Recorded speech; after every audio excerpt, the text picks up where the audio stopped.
आज हम एक ऐसे क्वेश्चन के साथ आए हैं जिसमें बहुत सारे लोगों को डिफिकल्टी महसूस होती है, बहुत सारे लोग कंफ्यूज हो जाते हैं और वो प्रीवियस ईयर में आया हुआ भी है, तो इसलिए ये क्वेश्चन देखना बहुत इंपॉर्टेंट हो जाता है। जी हाँ, मैं बात कर रहा हूँ मनी बिल का और उससे रिलेटेड क्वेश्चन 2024 का ही ये क्वेश्चन है जहाँ पे मनी बिल से रिलेटेड ये क्वेश्चन पूछा गया था।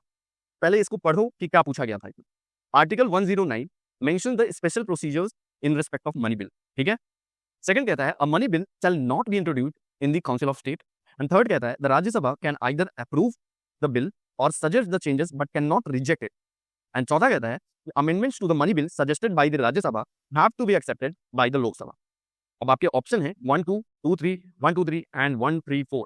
तो आपको ये पता है कि ऐसे ऑप्शंस में जब भी आपको ऐसे ऑप्शन दिए जाएं वहां पे आप ये पता करो, आप वहां पे ये पता करो कि कौन सा आंसर, कौन सा ऑप्शन गलत हो सकता है ताकि हम एलिमिनेट कर सकें। ठीक है। तो ये सब तो हम करेंगे, लेकिन उससे पहले अब हम समझते हैं मनी बिल क्या होता है। ठीक है। जैसा कि हम सभी जानते हैं हमारे कॉन्स्टिट्यूशन में मनी बिल के लिए एक अलग से प्रोविजन दिया गया है। And money bill is nothing but it is a type of bill that is exclusively deals with the money matters like taxation, borrowing or expenditure from the consolidated fund of India, which is defined under the article 110, जो कि मैंने अभी बताया। Article 110 में इसकी definition दी गई हुई है, जैसा कि आर्टिकल 110 क्लॉज 1 कहता है अ bill is a money bill only if, अगर मनी बिल तभी होगा जब ये कंटेन करता हो ऐसा provision exclusively about what, imposition, abolition, alteration of any taxes, borrowing of money by the government of India, custody of the consolidated fund of India या फिर कंटिजेंसी फंड ऑफ इंडिया जो प्रेसिडेंट के अंदर में होता है। एंड फिर होता है appropriation of money bill, appropriation of money from this fund. ठीक है। And declaration of the expenditure as charge and receipt और custody of the money in public account. और फिर है any matter incidental to the above. ठीक है, याद रहेगा। चीज और याद रखना, अगर इन सातों पॉइंट के अलावा कोई अदर मैटर बिल में इंक्लूडेड है then it can not be a money bill. बात समझ में आई? तो अब बात करते हैं आर्टिकल 109 में क्या बोला गया। ये लेजिस्लेटिव प्रोसीजर के बारे में बात करता है, यानी कि स्पेशल प्रोसीजर के बारे में बात करता है मनी बिल के। Money bill can be introduced only in Lok Sabha. Rajya Sabha में इसका कोई रोल नहीं है, मतलब कि राज्यसभा में ये इंट्रोड्यूस नहीं हो सकता। After the Lok Sabha passes it goes to the Rajya Sabha, discussion के लिए जाता है। लेकिन Rajya Sabha can not amend it, ये याद रखना।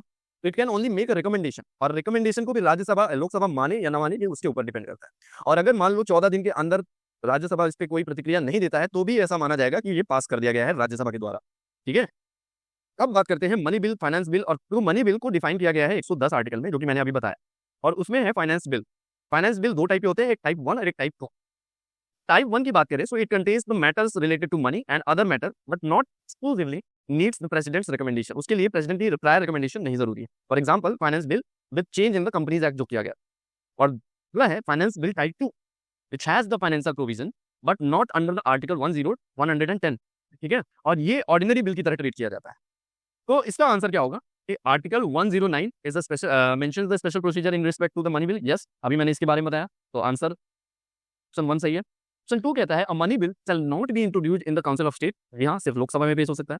तीसरा कहता है the Rajya Sabha can either approve it or suggest changes but can not reject it. Absolutely right, वही तो मैंने अभी बताया।